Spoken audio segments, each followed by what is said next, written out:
pretty as a dog, baby, as can be. Don't worry, honey, she ain't nothing to me. I'm a coming home.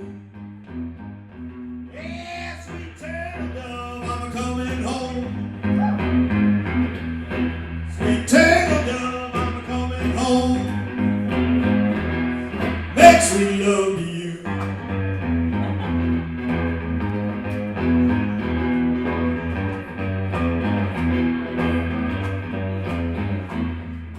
Down the road and the truck looked down. Loading in the load, she's a hugging the ground. Scratching gears, I'm a coming again. We're hanging out with the world's expert storyteller here, Dex Romweber. Am I that? At least that's what Mike says you are. So he said last time he spoke with you, he said you got some really neat stories and some zany tales from under the crypt kind of stuff. Right. So, I'm super excited to interview you, and I wanted to ask you a couple questions about your time in the Dex Romweber duo and also the Flat Duo Jets and all the other musical projects. One question I had for you was you have such a big family connection to music. You're one of 7 kids? Yeah, the last of 7. The last of 7 kids. And your whole family, like Joe and Sarah. just Joe, Sarah, and my mom. Yeah? Yeah. And they all play music Yeah. as well. Yeah. So one of the things I wanted to ask you is, do you feel like being the last of 7 children, you were kind of handed down music, or do you think you picked up old music, kind of like a relationship with Gene Vincent and older music because of that hand-me-down sort of thing? Well, I mean, Pierce, I mean, we were children of the 70s in Florida, you know? Yeah. So it was like that movie, The Bad News Bears or something, Yeah. you know, from the 70s with Walter Matthau, you know, weird rec centers and stuff. So the first music I heard was like Pink Floyd and Kiss. I was a huge fan of Kiss. And Led Zeppelin and stuff like that. It was only like in the 80s, early 80s, that I heard older music, and then I just started becoming like a historian with it. So I'm talking about jazz music and classical music and rockabilly. Going bossa nova, that kind of route. Well, I haven't studied bossa nova. I'm not sure what really, I kind of know what it is.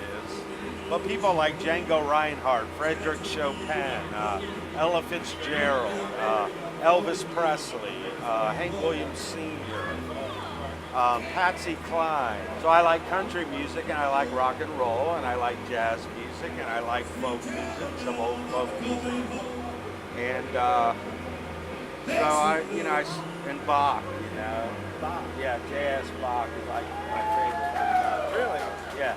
That's super neat. So I like a lot of things, and I like a lot of artists and writers and painters, you know.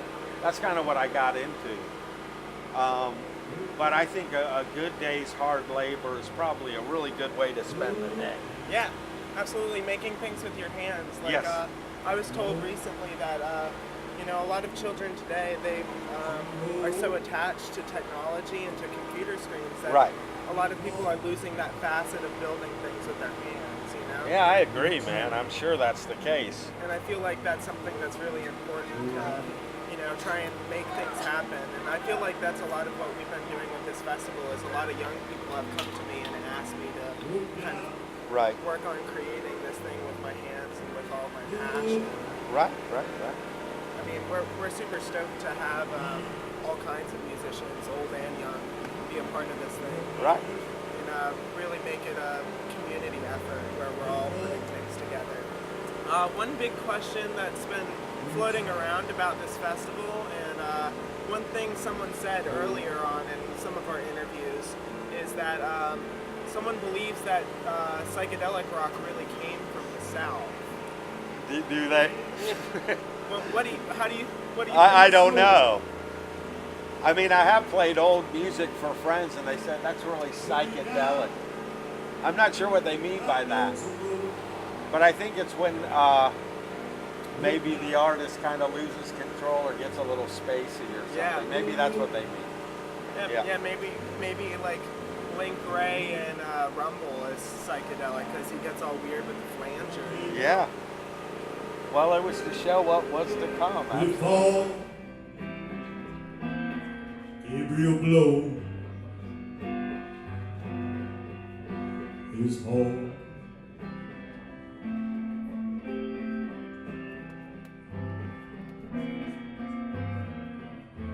Days may be cloudy and so low,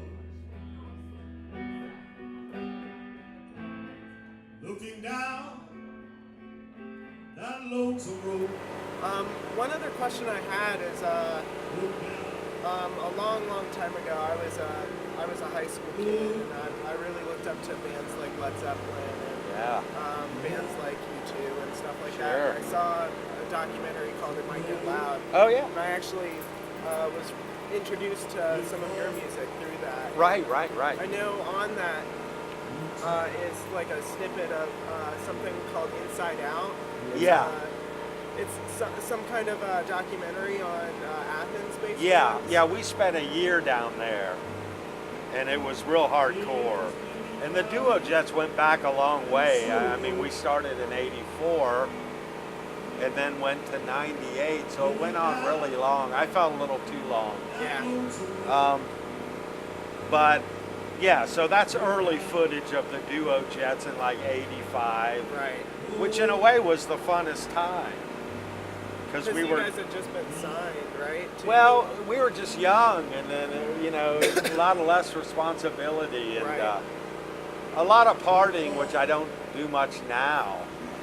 There was a freedom to it. There was a dark side too, but I don't really know what to say about it. It's just it's a chapter, Yeah. But I don't know. I'm 51 now, and when I started playing in bars when I was 14 in Chapel Hill. Yeah. I heard your first band even goes back to the age of 11. Yeah, it does. That's funny. But the station in Carborough was the first gig I ever played. Really? Yeah. When I was 14. That's a great venue. Yeah. Still is standing there. Yeah, it was in front of my sister's band called the Swades.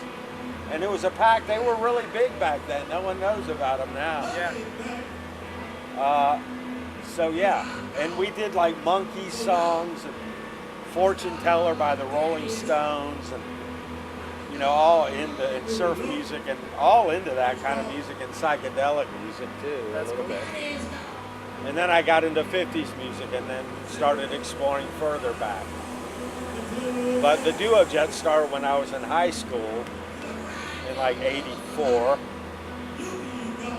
and then Sarah afterwards. But with Sarah's very professional, so it wasn't like gigs were getting out of control or taking LSD before a performance. Yeah. Also, it was at a time where you were much older.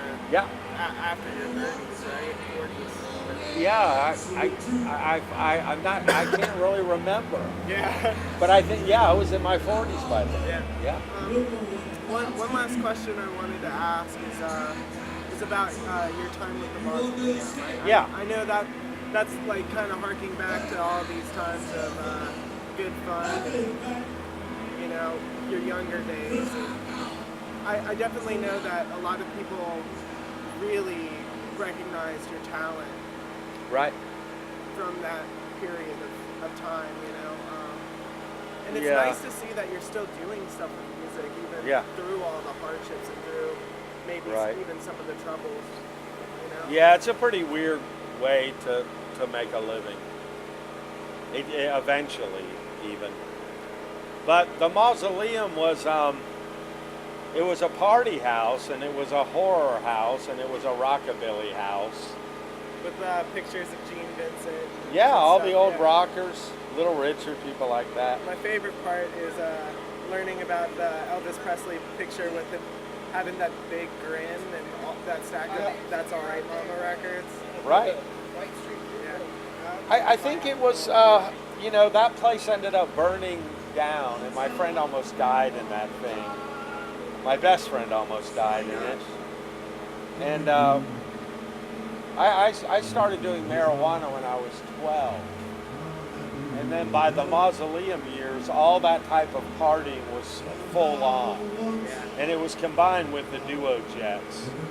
So we'd smoke a big joint and go practice, but we were into 50s music, you know. Right. But it's a lot different time than now.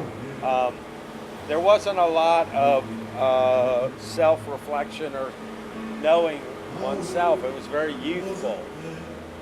You know, it's that time of youth. So anything goes. Yeah. And it was a fun time. It was a hard time. It wasn't so damn serious. It was quite insane. Yeah. And fun. It's just that, you know, Pierce, you know, we all grow up, man. We all grow up and we grow out. It's the way it goes. You know, everything runs out, right? Everything does, and you know, we'll die. You know? Yeah. It's reality. So this passage of time, I don't really know what time is. Yeah. All I see is that the sun rises for each day, and that's closer to the end. And it's been fun, it's been terrible, it's been great and awful. I'm glad I had the experience. All right, well, thank you so All much right, for thanks, your time. Chris. Thank you. Yeah, we All right. really enjoyed it. Thanks, man. Thank you. All right, good to meet you. Yeah, you guys, I appreciate it. Yeah, no problem at all. Never came